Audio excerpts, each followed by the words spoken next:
맺혀 있는 그때에 오르니 소리 들리니 교성 본명하다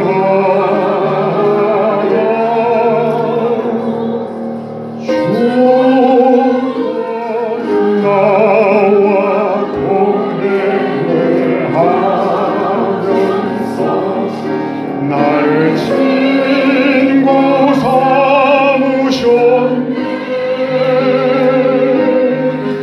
우리 서로 받은 그 기쁨 할 사람이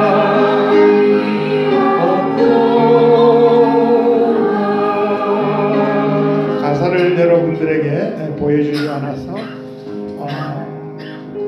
잘 할까 그랬는데 굉장히 잘하시네요. 우리 1절 가사로 한 번만 더 부를게요. 저장미꽃 위에 있는 아직 맺혀있는 그 아침에 저장미꽃 위에 있는 아직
하나님 이 시간 주님과 만나기를 원합니다. 우리 서로 받은 그 기쁨은 알 사람이 없도다. 그런 고백이 이 시간 모두에게 있기를 원합니다. 주님 만나 주시옵소서.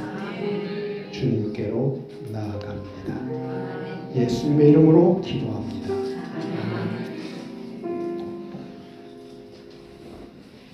학창 시절에 어떤 책에서 읽은 이야기가 생각납니다. 알프스 산 아래 개울가에 한 여인이 나타납니다.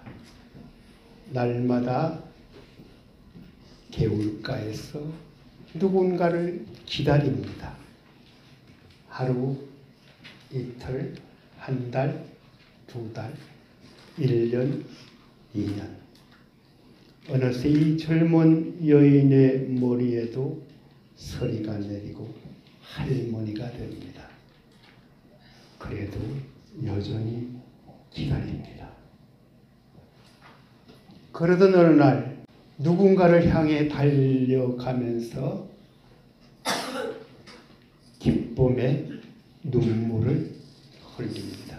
젊었을 때 등산을 갔다가 실종된 연인의 시체였습니다. 알프스산이 만년설이 이렇게 꼭대기에 쌓여 있는데 해마다 봄이 되면 녹습니다.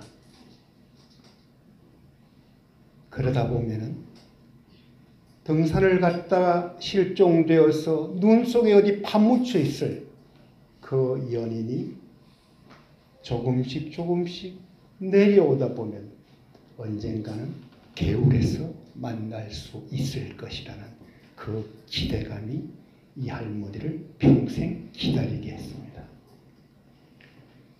바보 같은 여인이었다고요?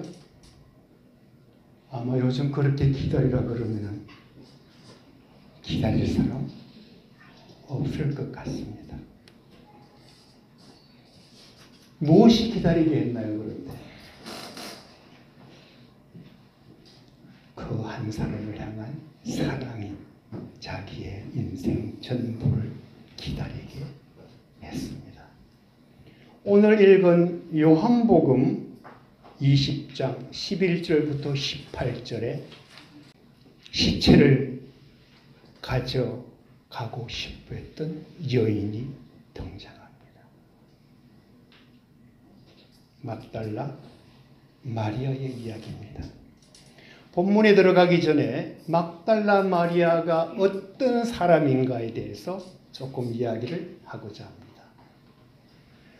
막달라 마리아와 관련한 가짜 뉴스가 두 개가 있습니다.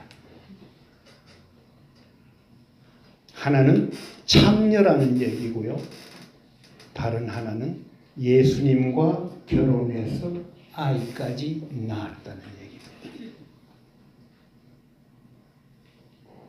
분명히 가짜 뉴스인데도 이 이야기 속에 담긴 이야기는 굉장히 드라마틱하고 흥미진진한 얘기입니다.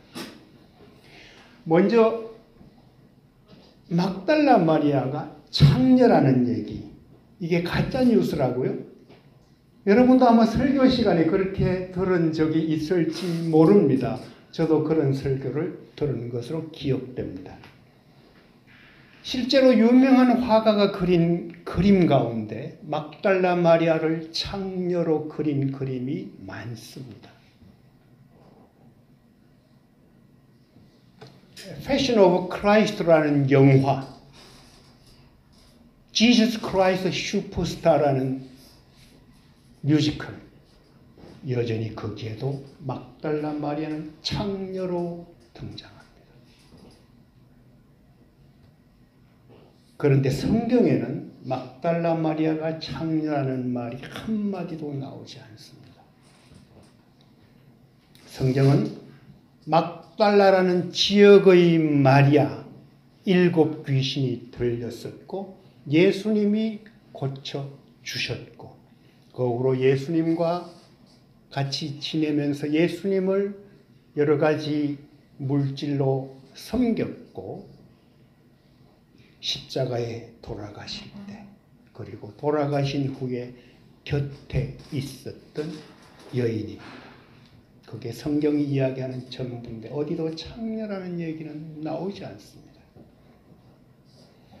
왜 창녀로 이렇게 인식되기 시작했을까? 언제부터 그랬을까?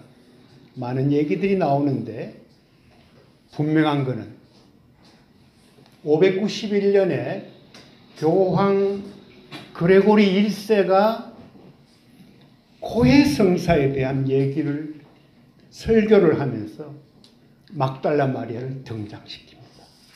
그래서 죄 많은 여인, 창녀. 그런데 이 여인이 고해성사와 회개를 통해서 죄사함을 받았다는 그 설정을 합니다. 그래서 그 후로 그것이 굉장히 일반적으로 받아들여지는 이야기가 되고 맙니다. 드라마틱한 설정이죠. 자기의 몸을 치장하기 위해서 향유를 바르던 창녀 같은 여자가 예수님의 발을 씻어주고 예수님에게 향유를 부은 여자로 바꿔버립니다. 굉장히 극적이잖아요. 그런데 성경을 연구하다 보면 그것이야말로 잘못된 해석이라는 것을 금방 이해하게 됩니다. 1988년에 요한 바오로 2세가 그래 이것은 잘못됐다는 것을 인정합니다. 그리고 마리아를 사도로 부르기 시작합니다. 여사도로 등장하게 되죠. 그런데 말이죠.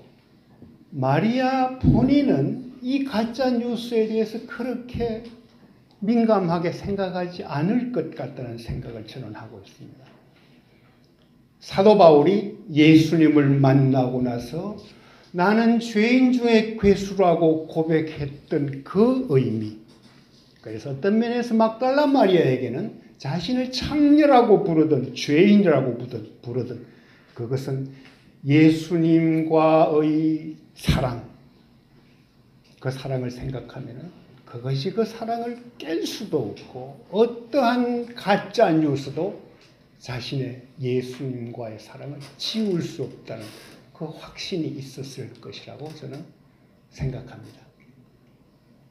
그런데 두 번째 가짜 뉴스, 이 험한 가짜 뉴스, 예수님과 결혼을 했고 자녀까지 낳았다는 이 뉴스에 대해서 아마 마리아는 굉장히 화가 날 것 같아요.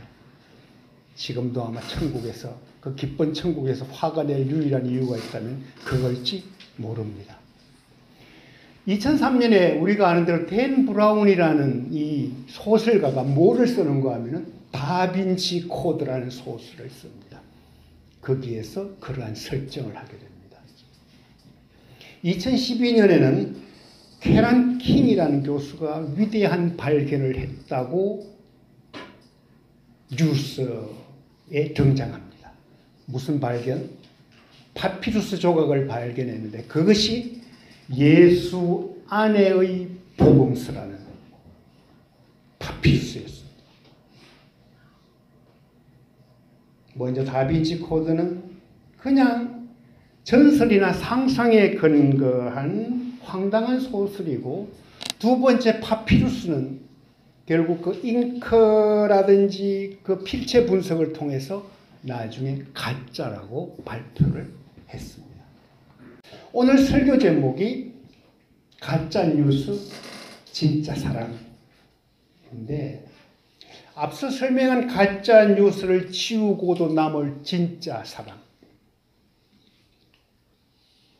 요한복음 20장을 기초로 해서 막달라 마리아와 예수 그리스도의 사랑에 대해 이야기를 해보면서 우리 다비다 식구 한 사람 한 사람에게 예수님이 들려주는 음성, 아버지의 마음, 그것을 찾을 수 있었으면 좋겠습니다. 예수님과 마리아의 대화가 오늘 등장한단 말이에요. 이 대화를 통해서 저는 세 가지의 하나님의 사랑, 그 비밀이 무엇인가, 그것을 나눠보고자 합니다. 먼저 오늘 읽은 요한복음 20장 11절 12절에 보면은 울고 있는 여인이 등장합니다. 밤새 잠을 이루지 못하고 시신의 발을 향유를 준비해서 무덤을 찾아간 막달라 마리아입니다. 예수님이 십자가에 돌아가시는 끔찍한 장면을 목격하고 울 대로 울었을 이 마리아가 이제 예수님의 시신의 향유를 바르는 또 다른 사랑의 표현을 준비하기 위해서 무덤을 찾아갑니다. 왜 웁니까? 그럴 때 예수님 돌아가셔서 우는 것, 그건 실컷 울어서 더 이상 눈물이 나지 않을지도 모르는데 시체가 없어졌다는 겁니다. 예수님의 시신이 없어졌다는 것, 이것 때문에 웁니다. 예수님이 나타나셔서 어찌하여 울며 누구를 찾느냐라는 질문에 대한 마리아의 대답. 처음에는 동산직인 줄 압니다. 그리고 시신 옮겼으면 어디 두었는지 알려주십시오. 내가 가져가겠습니다. 아마 인간적으로 보면 예수님이 얼마나 감동했을까, 저는 그 생각을 늘 하게 됩니다. 시신을 내가 가져가겠습니다. 어디에 있는지 알려주십시오. 어떤 면에서 알프스의 그 여인이 평생을 찾아 기다리면서 만나고 싶어 했던 연인의 시신을 찾는 그 정도의 심정이었을지 모릅니다. 어찌하여 울며 누구를 찾느냐? 이 질문은 우리에게도 유효합니다. 16절에 예수님이 마리아야라고 불러줍니다. 이 마리아라는 이 이름과 함께 그 동산, 골고다 그 동산은 더 이상 죽음의 동산이 아니었습니다. 생명이 살아나는 부활의 노래가 울려 퍼지는 동산으로 바뀝니다. 여러분도 이런저런 이유로 울고 싶을 때가 많을 겁니다. 마리아의 울음, 시신이 없어졌다고 예수님의 시신이라도 내가 가져가겠다고 매달리는 그 작은 끈, 그 눈물, 그것은 결국은 부활의 전주곡이 됩니다. 여러분의 울음은 부활의 전주곡이라고 생각하십시오. 여러분이 울 때 주님이 오시기 때문입니다. 내가 살아있다고 이야기하고 싶어 하시는 분이기 때문입니다. 때로는 죽음을 생각하고 죽고 싶을 때, 슬픔에 잠겨 있을 때 눈물을 닦아주고 소생케 하는 하나님, 그 하나님의 사랑을 생각하는 우리 다비다 식구들이 되기를 바랍니다. 하나님의 사랑은 생명에 관한 이야기라는 겁니다. 죽음에 관한 이야기가 아닙니다. 둘째로 하나님의 사랑은 관념이 아니라 실제입니다. 앞서 살펴본 대로 부활하신 예수님의 첫 말씀은 마리아야라는 호칭이었는데 이름을 부를 정도로 친밀한 만남, 죽은 자가 아니라 산자와의 인격적인 만남, 그것을 확인시켜주는 마리아라는 호칭. 그래서 예수님은 우리에게 오셔서 우리의 이름을 불러주고 싶어합니다. 다비다 전체로 찾아오시는 예수님이시기도 하지만 동시에 한 사람 한 사람의 이름을 불러주고 싶은 예수님입니다. 마리아야라는 그 음성을 듣고 그래요, 주님의 음성이구나, 이거를 분명히 알게 되죠. 그러고 나서 마리아가 주님께 매달리게 합니다. 만지게 합니다. 예수님은 나를 만지지 말라고 이야기합니다. 한번 만지고 나서 만지지 말라 했는지 아니면 아예 만져보지도 못했는지 이런 생각이 들잖아요. 근데 여기서 만진다는 얘기는 터치하는 정도가 아니고요. 영어 성경이나 다른 쪽에서 보면은 그냥 매달리는 겁니다. 또는 거의 막 이렇게 붙잡는 정도의 어떤 얘기인데요. 저는 이 말씀이 굉장히 우리에게 분명하게 주는 메시지가 있다고 봅니다. 실제로 마태복음 28장 9절 같은 데 가면요, 같은 장면을 이렇게 묘사하고 있는데 거기에는 예수님의 발을 만진 걸로 되어 있습니다. 이렇게 기록이 조금 포인트가 조금 다르게 되어 있는데요. 어쨌든 그게 중요한 게 아니고 나를 만지지 말라 하신 예수님의 의미가 뭔가 이 얘기입니다. 우리야 뭐 예수님 2000년 전에 오셨던 분이니까 만질 방법도 없으니까 나하고는 상관없다, 이런 얘기가 아니라는 게 바로 17절에서 확인되어집니다. 무슨 얘기인가 하면요, 왜 만지지 말라 했을까? 이유에 대해서 우리는 주목해야 합니다. 이유가 뭐죠? 내가 아직 아버지께로 가지 않았다. 내가 아직 아버지께로 가지 않았다. 그러니까 만지지 말라. 다른 말로 바꾸면 뭐죠? 내가 아버지께로 가면은 너가 나를 만지는 그 분명한 만남, 그것이 일어날 것이라는 것을 암시해 주는 말씀입니다. 어떤 면에서 나를 만지지 말라 이 말씀 속에는요, 만지든 만지지 않든 너와 나는 이미 만져지고 있는 관계다. 이것을 역설적으로 표현한 예수님의 마음이 아닌가, 저는 그런 생각이 듭니다. 만진다고 해서 가까운 게 아니고 떨어져 있다 해서 서로 관계가 없는 게 아니고, 그럼 그런 날이 온다. 그렇게 분명하게 만나는 날이 온다. 그것을 저는 인격적인 만남이라고 이야기합니다. 예수님을 만지려면 제대로 만져라. 너가 예수님을 제대로 만질 날이 온다. 언제 오느냐?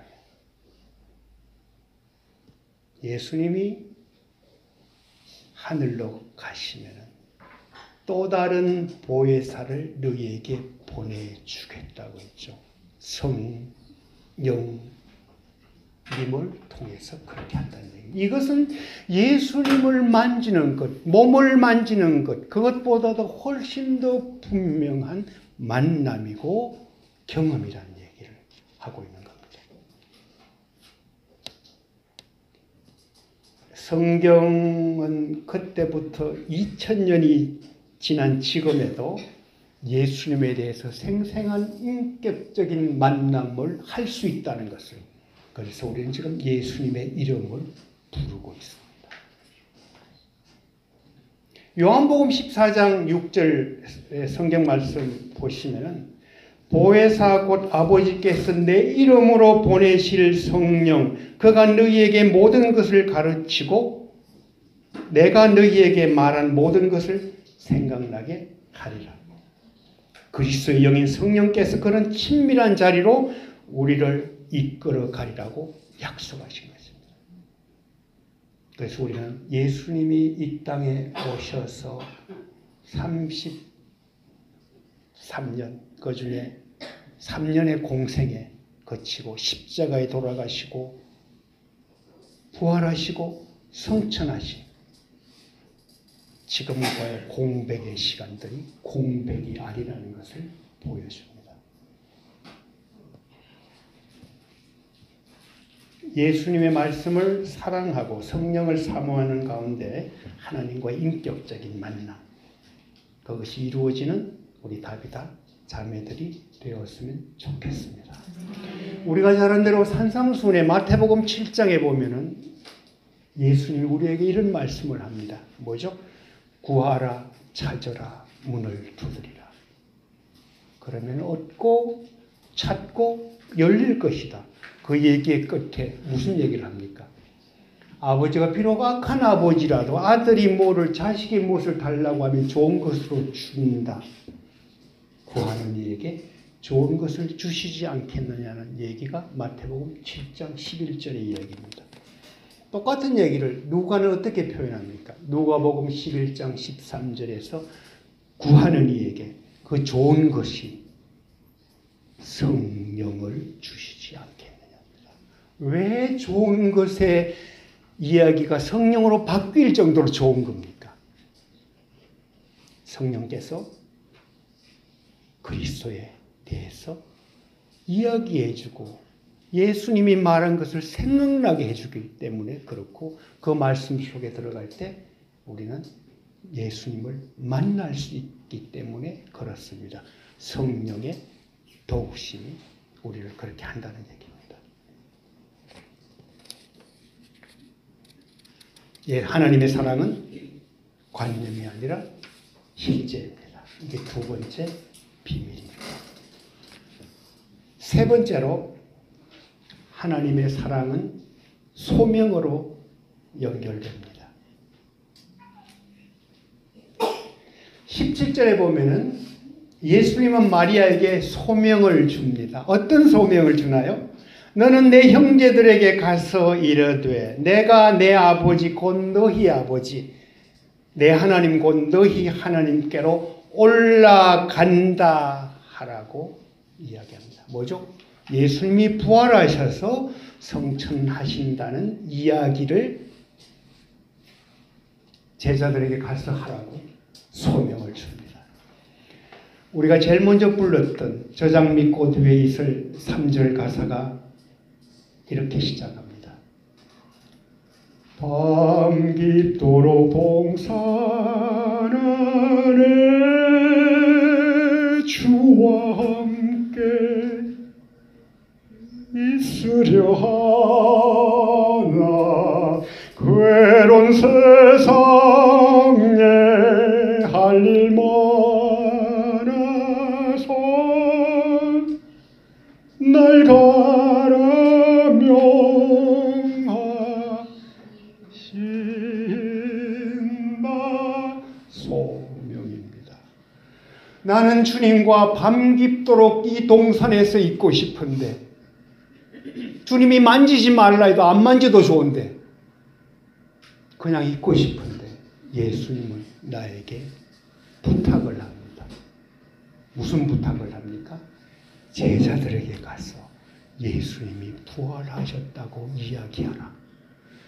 내 아버지 곧 너희 아버지, 내 하나님 곧 너희 하나님. 이거는 굉장히 밀접한 만남의 이야기입니다. 그냥 내가 내 하나님께로 간다, 우리 아버지에게로 간다는 얘기를 하라는 게 아니고요. 내 아버지 곧 너희의 아버지, 내 하나님 곧 너희의 하나님께로 간다고 이야기하라. 예수님의 부활, 이것은 뭐죠? 우리 모두를 하나의 가족으로 만든 놀라운 창조가 일어난 시간입니다. 오늘 본문을 누가 쓰죠? 요한이 씁니다. 요한이 자기의 별명을 뭐라 그러죠? 예수님이 자기의 사랑하는 자. 와, 참 이 요한도 참 대단했어요. 자기를 요한이라 안 그러고요. 요한복음 가보면 예수님이 사랑하는 자, 그게 요한입니다. 그런데 그 요한이 가장 부끄러워졌을 장면, 바로 오늘 이 본문입니다. 막달라 마리아가 그 당시는 여자에 대해서 별로 신경도 안 쓰는데 여자가 누구에게요? 제자들에게 와서 예수님이 부활했다, 내가 예수님을 만났다, 이 얘기를 하는 겁니다. 요한과 베드로도 먼저 가보잖아요. 가보고 뭐 빈 거 확인하고 그냥 돌아옵니다. 뭐 그냥 이 시체가 없어졌는데, 그렇지만은 뭐죠? 예수님이 부활한다는 것을 믿지는 않았더라라는 관로 처리가 된 성경 구절이 앞에 나왔죠. 예수님은 부활의 증인이 되기를 원했고요. 마침내 성천하시면서 우리에게 큰 사명을 주죠. 사도행전 1장 8절입니다. 땅 끝까지 이르러 증인이 되라는 것. 우리 모두는 그 대사명 속에 부름을 받은 사람들입니다. 한 걸음 더 나아가서, 그러면 우리 다비다에게 주신 소명은 무엇입니까? 다비다에게 주신 소명이 있습니다. 같은 형편에 있는 싱글맘들, 홀로 된 자들의 눈물을 닦아주라는 소명이 있습니다. 거기서 한 걸음 더 나아가십시오. 나에게, 하나님이 나 자신에게, 각자에게 준 소명이 무엇입니까? 여러분을 어떻게 사용하고 싶어하고 어떤 일을 하기를 원하고, 그래서 하나님께 물어보십시오. 하나님, 나 무슨 일을 할까요? 하나님이 내게 주신 소명이 무엇입니까? 그럼 하나님은 각 사람에게 말씀하여 주실 겁니다. 다시 알프스 이야기로 돌아가서 제 말씀을 마치겠습니다. 사랑은 시신을 기다리는 데서 오고 완성되는 것이 아닙니다. 영혼의 봄은 예수님의 죽음, 곧 시신을 기다리는 데서 오는 것이 아니라 어디서 오나요? 부활을 경험하는 데서 시작합니다. 내 영혼의 봄이 오기를 원하는, 나는 지금 한겨울을 지나고 있는데 내 영혼의 봄이 오기를 원합니다. 예수님의 시신을 기다리는 데서 오는 것이 아니고요. 알프스 여인처럼 평생을 사랑하는 연인을 기다리는 데서 오는 게 아니고요. 막달라 마리아처럼 내가 시신을 가져가겠다고 펑펑 우는 데서 오는 게 아니고요. 부활하신 주님, 그 부활을 경험하는 데서 시작되는 겁니다. 제가 아주 오래전에 이 알프스 여인, 제가 학창시절에 읽었으니까 굉장히 감흥이 있었을 거 아니에요. 감동이 있었단 말이에요. 기억나는 이야기 중에 몇 가지 중에 하나인데, 참 뭔가 참 어리석어 보이는 바보 같은 여인이지만 저는 그 여자가 참 좋았어요. 막달라 마리아가 참 이렇게 평생 예수님 만나고 나서 자기 귀신 들린 것이 떠나고 예수님께 막 나아가서 삶이 달라졌는데, 그러다 갑자기 돌아가셨단 말이야. 시신이라도 그렇게 본인은 그냥 사랑하고 싶은 그 마음이 있었단 말이죠. 예수님이 부활하지 않아도 그냥 시신만 찾으면 좋겠다는 이런 생각이었을지도 몰라요. 언제까지? 부활하신 주님을 만나기 전까지 그랬습니다. 만난 후에 어떻게 되죠? 완전히 바뀌어버리죠. 제가 그때 그 생각하면서 노래를 하나 지은 게 있어요. 가사를 쓰고. 지금 생각해도 참 잘 썼어요.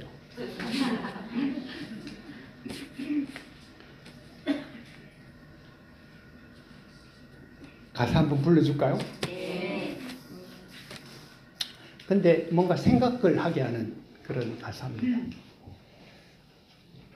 무덤까지 따라갈 사랑이 그립고 또 그립고, 죽음처럼 강한 사랑을 노래하고 또 하고 싶소. 때론 이렇게 붙어있어 숨 막히듯 행복하고, 때론 저만치 떨어져 있어 한없이 아쉬워도, 언약으로 맺은 사랑의 옷자락 시실과 날실처럼 당신은 항상 내 편이요, 난 언제나 당신 편. 그분은 언제나 우리의 편입니다. 내 편이 되기를 원해서 십자가에 죽으셨습니다. 그리고 부활하셨습니다. 나도 부활할 겁니다. 우리도 부활할 겁니다. 그래서 살든지 죽든지 그분의 편이 되어 하나가 된 사랑, 그 사랑을 하며 영생을 누리는 저와 여러분이 될 겁니다. 그분의 사랑, 그분을 생각하고 그분을 사모하고 그분을 기대하고 그분의 이름을 조용히 불러보십시오. 그러면 주님이 여러분 곁에 와 있을 겁니다. 왜 우느냐고 물을 겁니다. 그분이 두드려주는 터치, 그것을 날마다 경험하면서 지내는 한 달이 되기를 바랍니다. 기도하고 마무리하겠습니다. 하나님, 다비다 자매의 회를 향한 아버지의 뜻과 계획, 이제 25년을 향해서 가고 있습니다. 25년 동안 시신을 기다린 그런 시간이 아니었음을 인하여 하나님께 감사를 드립니다. 살아계셔서 우리와 함께 하셨음을 인하여 감사를 드립니다. 내가 무지에서 동산지기로 알고 몰랐을 때도 우리에게 다가오셔서 다비다야 이름 불러주면서 지금까지 오신 하나님을 찬양합니다. 이 자리에 있는 우리 사랑하는 다비다 자매 모두가 주님의 사랑 속으로 깊이 들어가는 그런 은혜를 부어 주십시오. 울고 싶습니다. 죽고 싶습니다. 우리의 언어들이 주님 앞에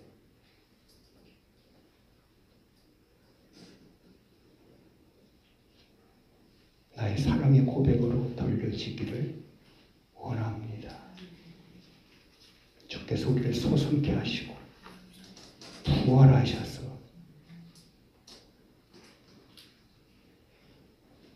우리와 인격적인 만남을 날마다 누리기를 원하는 예수님의 이름으로 기도합니다. 아멘. 무덤까지 따라갈 사랑이 그립고 또 그리워 죽음처럼 강한 사랑을 노래하고 또 하고 싶소. 때론 이렇게 붙어 있어 숨 막히듯 행복하고 때론 저만치 떨어져 있어 한없이 아쉬워도 은약으로 맺은 사랑의 옷자락 시실과 날실처럼 당신은 항상 내 편이요 나는 언제나 당신 편